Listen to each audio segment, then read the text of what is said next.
Isipin mo po ito, mayroon kang 1,000 na XRP. Sa kasalukuyan, ang halaga nito ay nasa mga 120,000 pesos. Yan, sa pera po natin yan.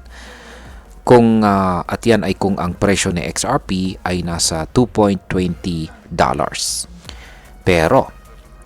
Pero paano kung sabihin ko sa iyo na ayon sa isang analysis ng isang kilalang XRP supporter ay pwedeng umabot sa higit 3.3 million dollars o mahigit 190 million pesos ang halaga ng 1,000 na XRP mo sa hinaharap. Oo, tama po ang narinig ninyo. Isang daang piraso ng XRP na parang wala lang ngayon ay pwedeng magbunga ng yaman na hindi mo akalaing posible. Pero paano ito nangyari? Ano po ang basihan nito at realistic ba talaga ang projection na ito? Kaya yan po ang siyang ating pag-uusapan sa video na ito, pero bago po tayo magpatuloy ay pakibasa na lamang po muna ang disclaimer dito sa ibaba ng ating screen. Ayan.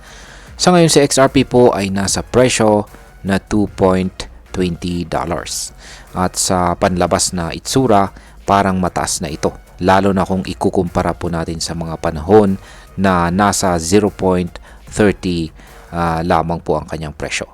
Pero maraming analyst ang nagsasabi na undervalued pa rin itong sa XRP. At ang tanong ay bakit? Yan.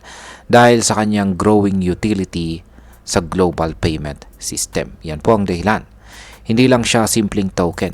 Si XRP ay ginagamit na ngayon sa mga aktual na financial transactions at hindi lang pang trade kundi pang cross-border remittances, settlements at saka marami pang iba.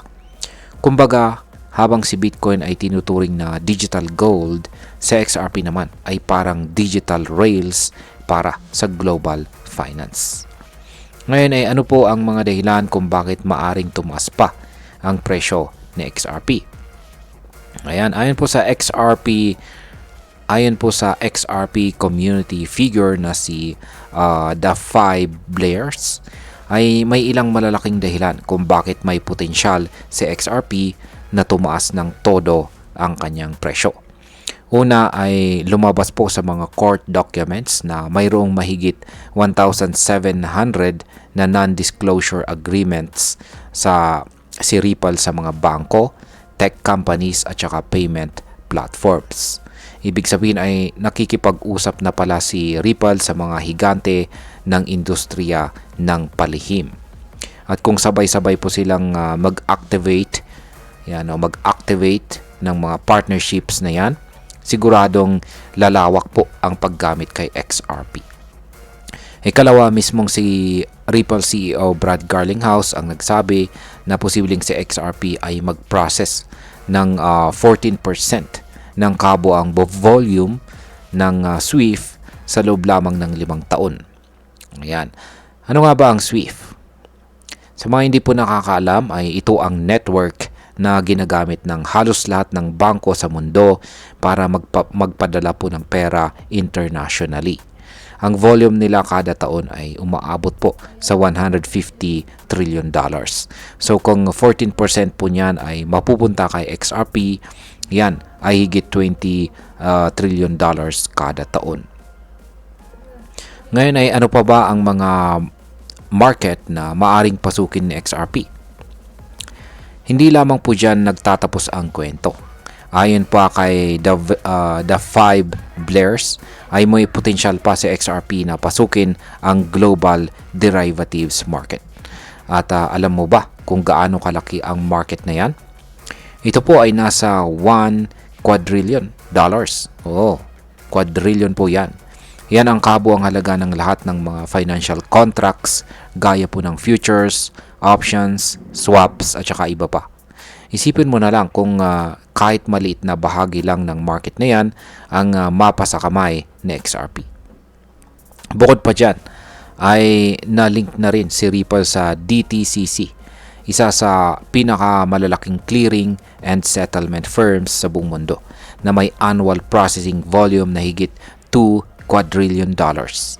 may lumabas po na patent filings kung saan ay binanggit ang pangalan ni Ripple at XRP at ito raw ay tungkol sa cross-chain settlement systems. Bagamat speculative pa ito, napakalaking indikasyon na kinikilala na si XRP bilang bahagi ng hinaharap ng global finance. At ngayon, how 1,000 XRP could be worth $3.38 million. Yan. Paano po naging posible ang $3,380 na presyo para kay XRP? Ayon po kay The 5 Blairs, kung ang kabuang transaction volume na ma-handle ng XRP kada taon ay umabot po sa pagitan ng $100 trillion hanggang $2 quadrillion at ang kanyang supply at velocity ay hindi po nagbabago, kakailanganin din ng katumbas na pagtaas ng presyo para ma-accommodate ito.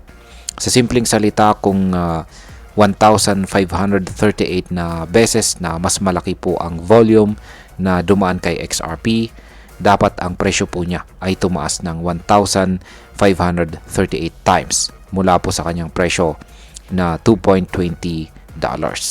At kung mangyayari po yan, aabot si XRP sa presyo na $3,380 kada piraso. Ngayon ay ano po ang magiging halaga ni XRP kung umabot nga ito sa presyong $3,380? Ayan. Ngayon na alam na po natin ang math, ay tignan po natin kung ano ang mangyayari sa mga may hawak or may XRP holdings ngayon. Kung meron ka pong 1,000 na XRP, magiging $3.38 million o higit 190 million pesos ito. Kung meron ka naman pong 5,000 XRP, nasa $16.9 million ka na. Ayan. Kung meron ka naman pong 10,000 XRP, ay aabot ka na po sa $33.8 million. At kung meron kang 50,000 na XRP, ay jackpot ka na sa $169 million. Isang piraso ng XRP na ngayon ay parang barya na lang. Maaring maging susi, at ito po ay maaring maging susi sa isang uri ng kayamanang hindi po basta-basta makakamit sa karaniwang trabaho. Ngayon ay pag-usapan na po natin ang posibleng epekto nito para sa atin bilang mga Pinoy crypto traders at investors. Kung isa ka po sa mga Pinoy na matagal nang naniniwala kay XRP at patuloy na nag-iipon nito kahit pa kaliwat kanan ang FUD or Fear, Uncertainty, and Doubt, maring ito na ang matagal mo nang hinihintay. Dahil kung mangyari nga ang lahat ng ito, maring ang simpleng investment mo ngayon, kahit ilang libong piso lamang, ay maging ticket mo papunta sa financial freedom. Malaking tulong po ito para sa atin bilang mga Pinoy, lalo na't marami po sa atin ang naghahanap ng paraan para makatakas sa kahirapan. Kung mangyari po ang mga projections na ito, hindi lang simpleng kita ang pag-uusapan, kundi ang pag-angat ng buong pamumuhay. Bilang Pangulo, ang masasabi ko naman tungkol dito ay ang projection na ito ay sobrang exciting. Pero tulad po ng lahat ng bagay sa crypto, hindi po ito garantiya. Ang mga ganitong forecast ay base po sa analysis at hindi po sa certainty. Maaring mangyari pero maaari ring hindi rin. Kaya ang pinaka-importanting gawin natin ay ang mag-research, maging responsable at huwag po nating ilagay lahat ng ating puhunan sa isang basket lamang. Pero isang bagay po ang malinaw. Si XRP ay hindi ordinaryong token. Marami na pong institution ang interesadong gamitin siya.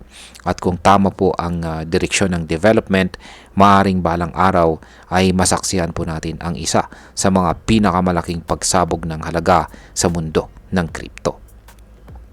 At ayan, hanggang dito na lamang po tayo sa video na ito mga ka-crypto. Marami pong salamat sa panonood. Ingat po tayo lagi at God bless po sa ating lahat.